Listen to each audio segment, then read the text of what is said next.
Ini Hari Buruh Internasional, ya. Saya mengucapkan selamat Hari Buruh Internasional dan selamat Hari Buruh Indonesia, sama 1 Mei. Ya, nanti akan saya jelaskan hadis-hadis tentang bekerja, Nah, sekarang mengapa tanggal 1 Mei itu ditetapkan sebagai Hari Buruh Internasional, ya kan? Nah, kalau teman-teman yang sebagai buruh mungkin sudah tahu semua. Iya. Tapi juga ada yang belum, ya kan?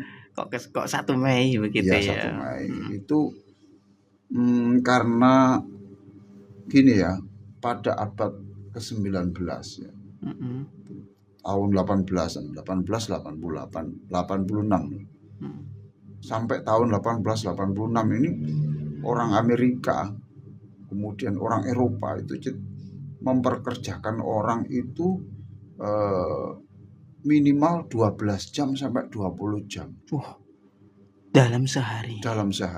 12 jam. Jadi kalau jam 7 kerja ya, jam 7 8, 9, 10, 11, 12, 1, 2, 3, 4, 5, 6, 7. 7 malam. 7 malam. Jadi jam 7 pagi sampai jam 7 malam. Bahkan ada yang 20. 20 jam. 20. Di Eropa itu ada yang 20. Nggak kuat lah mereka ini. Masya Allah. Kemudian mereka mengajukan tuntutan agar supaya kerja itu 8 jam kerja, 8 jam untuk istirahat, untuk guyon-guyon sama keluarga, itu ya rekreasi sedikit apa itu ya, 8 jam untuk tidur, 24. Oh, dibagi 3 ya. 8 jam untuk bekerja, 8 jam untuk istirahat, lalu 8 jam sisanya untuk tidur. Kan tidur minimal 8 jam. Iya. Itu. Masya Allah. Tapi tidak digubris ini. Maka terjadi demonstrasi besar-besaran yang dipusatkan di Chicago, Amerika. Ya, sampai terjadi korban. Waktu itu yang turun jalan itu sekitar 300.000 orang ini ya. Terjadi bentrok, berapa korban ya, polisi ada kemudian. Nah, itulah kemudian mulai tahun 1886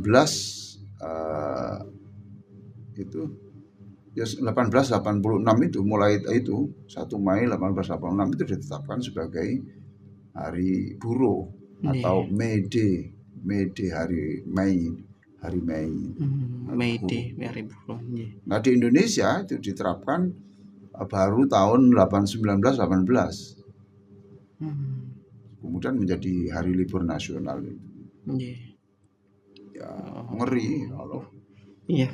Nah, kita berdekatan. Tanggal 1 itu untuk penghargaan kepada pejuang buruh.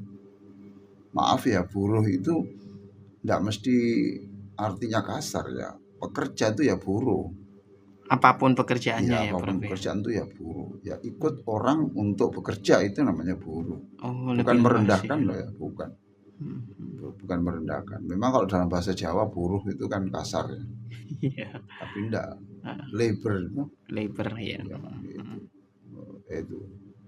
Nah, tanggal 2 Mei itu Hari Pendidikan. Besok itu Hari Pendidikan, tapi tidak menjadi hari libur. Oh, justru nggak libur ya, Prof? Nah, sekarang saya ingin mengapresiasi para buruh.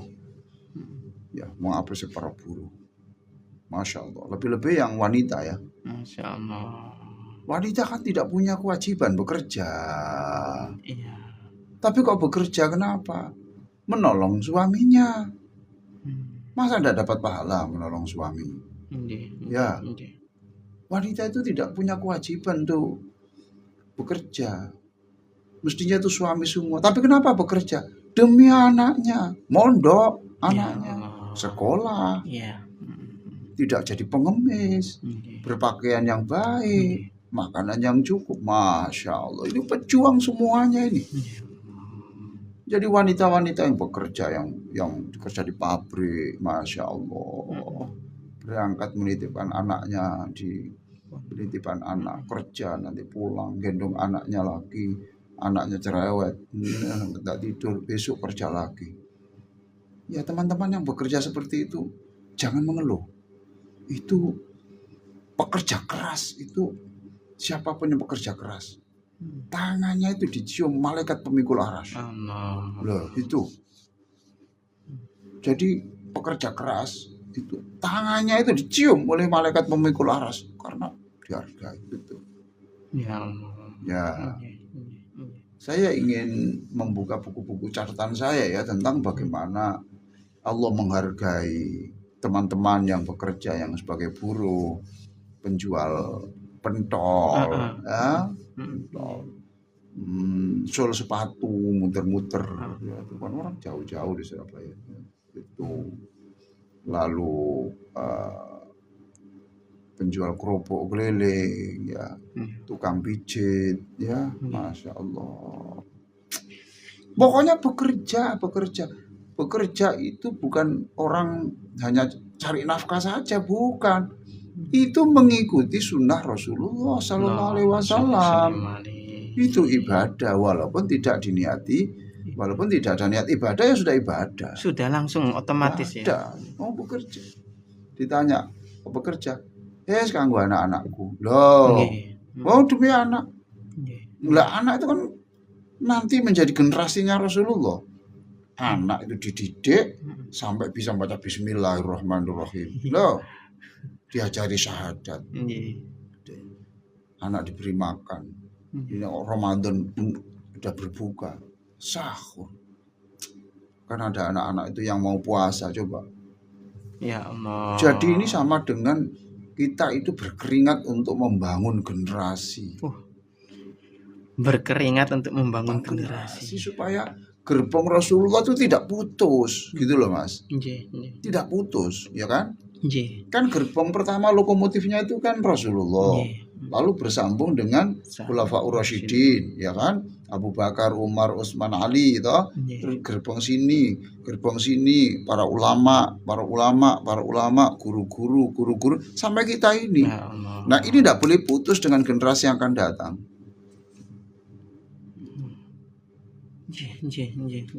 Sampai gini ya, dulu Nabi ini pernah berpapasan dengan sahabat yang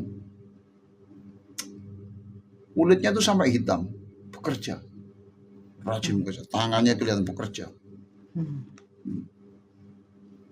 Para tuh sahabat juga melihat, sahabat usul Nabi ini bisa dijadikan tentara ini Nabi. Ya toh kan, betul, badannya keren. Nabi menjawab, bukan kok, iya cocok ya, enggak begitu Nabi. Ini jawabannya Nabi itu ya. In kana kharaja yamshi ala waladi sigharan fa huwa fi sabilillah. Enggak usah ikut tentara perang. Dia ini sudah bekerja demi anaknya yang kecil-kecil itu. Itu fisabilillah, itu fisabilillah, pejuang fisabilillah. Pejuang ya, Bro? Iya, pejuang fisabilillah. Pejuang fisabilillah. Masya Allah. Itu pemirsa sekalian. Ya, mendengar pemirsa yang saya cintai. Jangan ikutkan perang. Dia itu sudah berperang melawan kemiskinan. Ya Allah. In kana kharaja yamshi ala waladi sigharan fa huwa fi sabilillah. Dia itu sudah bekerja, banting tulang loh. Sandalnya sampai putus. Sandal putus pun itu tetap jalan. Ya. Wa in kana kharaja yas'a ala abawaini syaikhaini kabiraini fa huwa sabilillah. Dia itu juga demi bapak ibunya loh, yang sudah sepuh, sudah tua. Ingin menyenangkan. Kalau dulu biar bapak ibuku yang memberi makan saya, sekarang akulah yang harus tampil memberi makan bapak ibuku. Nggak usah. Itu sudah pejuang. Begitu, pemirsa sekalian. Anda adalah pejuang. Teruslah bekerja. Jangan mengeluh. Ya, biar lecet kaki, berdarah enggak apa-apa, karena Allah maha kuasa untuk memfoto itu dan besok akan ditampilkan sebagai hadiah masuk surga. Ya Allah. Ya. Maka pekerja keras, tangannya dicium malaikat pemikul arsy. Luar biasa. Ya Allah ya Karim. Ini juga coba sekarang ya. Wanita ini ya, terutama wanita ya. Kerja laki-laki juga iyalah itu, Iya. tapi perempuan tambah. Ini kan Aisyah pernah kedatangan tamu. Gitu. Ibu yang kelihatan miskin membawa 2 anaknya perempuan. Aisyah tidak punya apa-apa. Oh, nggak punya apa-apa ini ya, Bro? Punya hanya 3 kurma. Coba, Aisyah tidak punya apa-apa, hanya punya 3 kurma saat kedatangan tamu itu.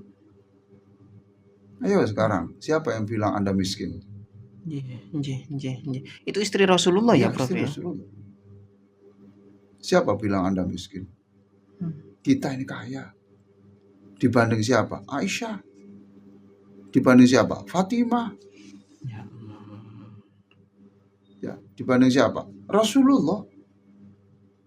Rasulullah diceritakan dalam buku sejarah itu, kalau bangun dari tidur itu, Aisyah bilang, sebentar Nabi, kerikilmu masih nempel di punggung ini loh, tak saya sambil dulu.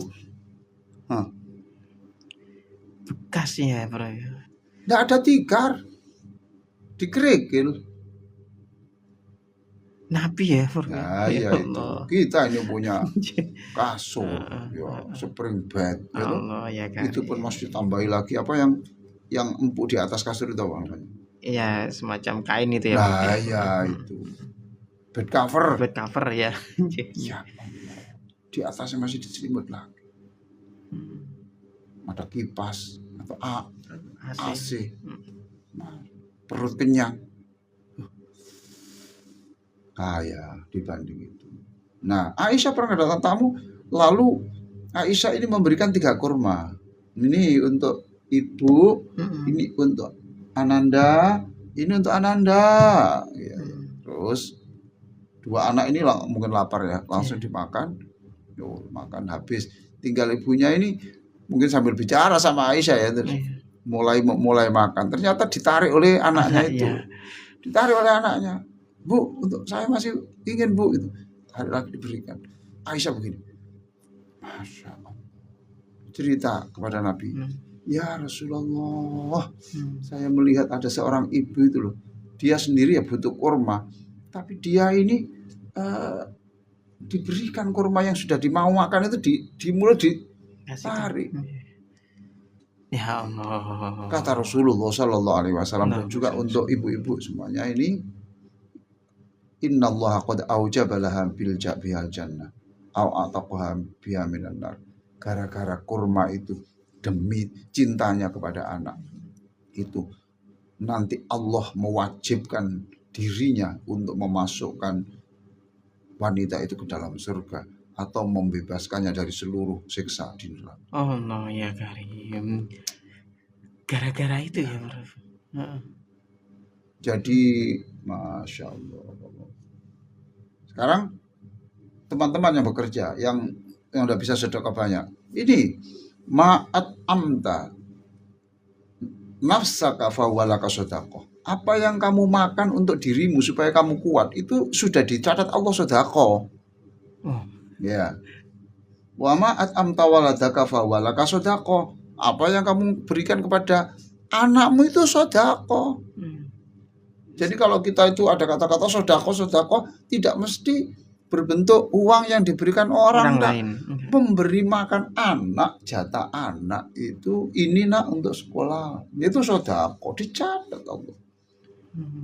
Wa ma'at amta khadimaka fawalaka sodaqoh. Apa yang kau berikan kepada orang yang membantu kamu pekerjaan di rumah, itu juga sodaqoh. Ya Allah, sodaqoh ternyata ya, Bro ya. Nah sekarang terakhir ya. Ini Hari Buruh Internasional. Saya pokoknya apresiasi kepada para pekerja. Ya, Hari Buruh Internasional.